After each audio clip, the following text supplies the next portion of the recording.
everyone, Gene here with G Squared Tactical. Thanks for joining us today. We're taking a look at the Smith & Wesson Response. I know that's kind of an odd name. It's getting easier for me to say. At first it was kind of like I tell people, I just picked up my new Response. You know, response to what? Who responded to you? What kind of response are you looking for? You know, just all kinds of weird things people have asked. What? So I don't know why they called it that. Kind of a little bit of a weird name. I'm sure they have a reason. I don't know what that is. I'm sure someone will tell me.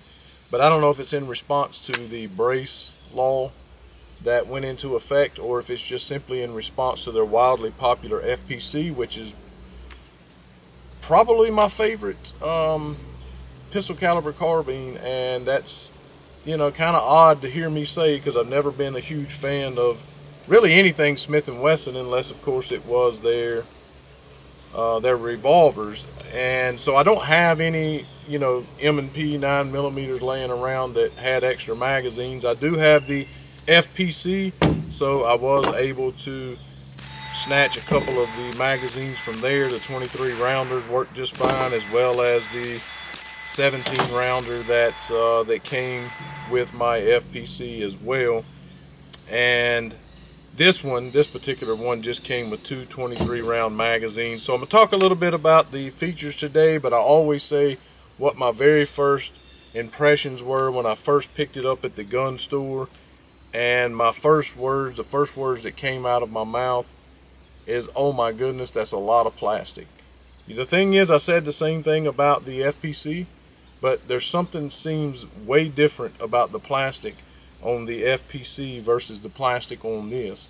The plastic on the FPC would kind of put you in mind of maybe FNX, CZ, maybe a Glock, just the lower on a standard polymer frame striker fired pistol or hammer fired pistol.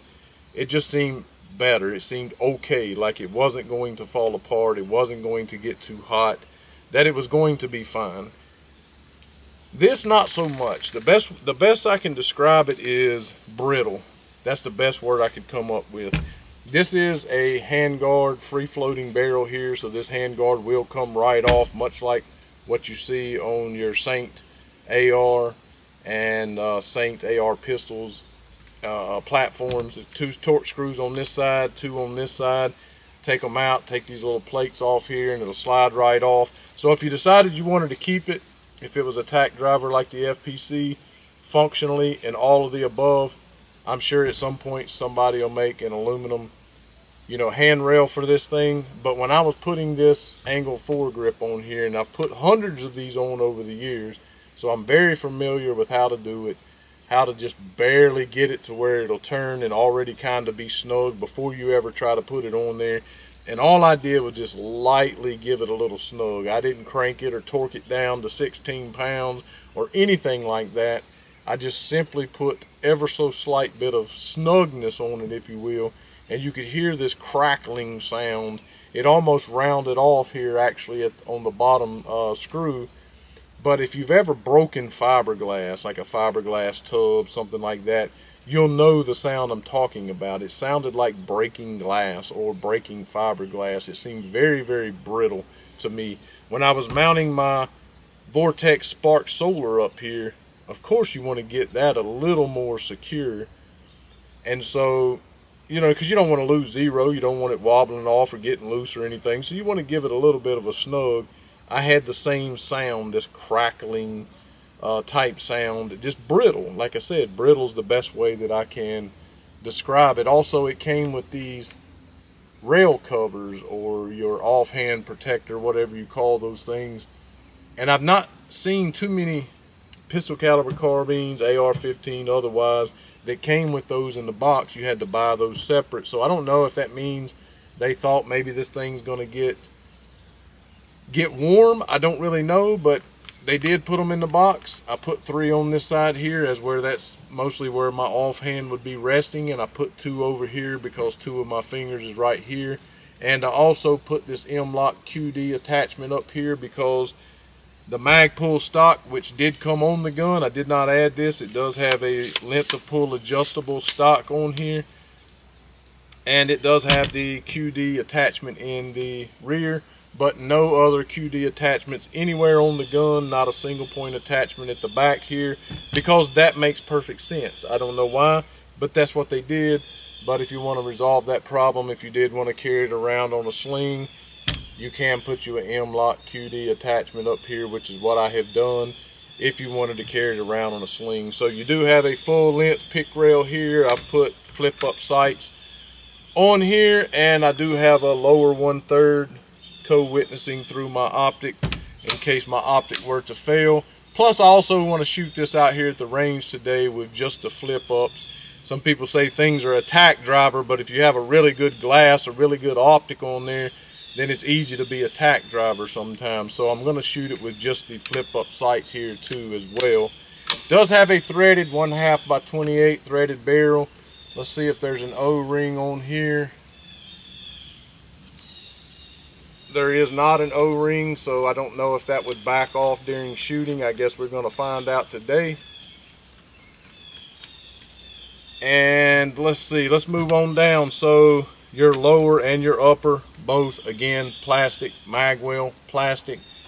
Genius move on anybody, be it the Ruger PCC, the Henry Homesteader, to include or make the option to switch out to a Glock magazine or magwell.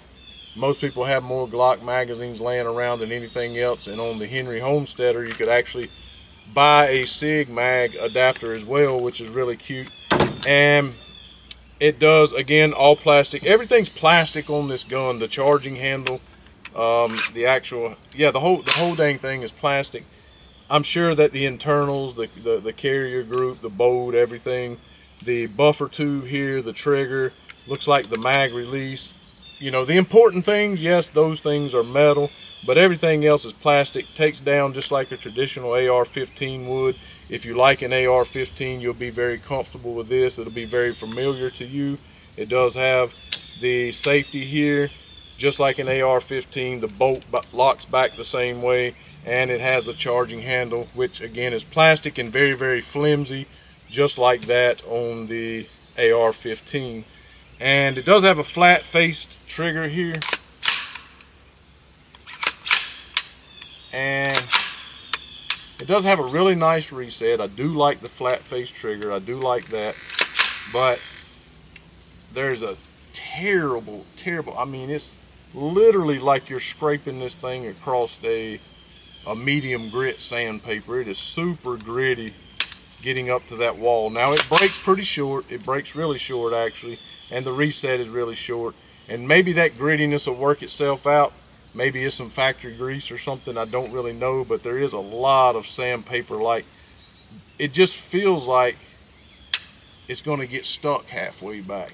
It's just a really, I don't know, maybe it'll work itself out. You know, I'm not a trigger snob, so I'm not going to worry too much about that right now at the moment. Does have a nice large squared off trigger guard here for you to shoot with your gloves or whatever. You should not have a problem or an issue with that whatsoever. Did come with the palm swells. I got the small on here. It came with the medium, has the medium large and the large palm swells in here. It also came with these extended or these fillers, if you will, to go on the magazine. I'm not really sure why, because when you put the 23 rounder in there, as you can see, that filler does not flush up here to the bottom of the mag well unless you physically push it up. So I don't really know what the purpose of those are or why you would want those, but it did come with those in the bag should you want to slap those on there on each one of your two 23 round magazines. I did grab the two 23 rounders out of my FPC too, so I can run this a little bit more out here today. I am going to put the Glock mag well adapter in here and shoot it with some of my Glock magazines that I brought out here today as well. And I don't know, I have some anxieties about all of this plastic, if you will, and how this thing's going to function out here at the range. I think I pretty much covered everything. I hope you guys enjoyed that. I hope you guys enjoyed a little bit of the range that we integrated into this today. And please make sure you stay tuned or check back for the range review on this as we are going to be doing an extensive range review today, and we hope to have that up real soon. Can't do this without you guys. Make sure you subscribe, hit the thumbs up, tell all your friends and family where they can find the best blue collar review of just about anything on YouTube. Thanks again. Have a blessed day, guys.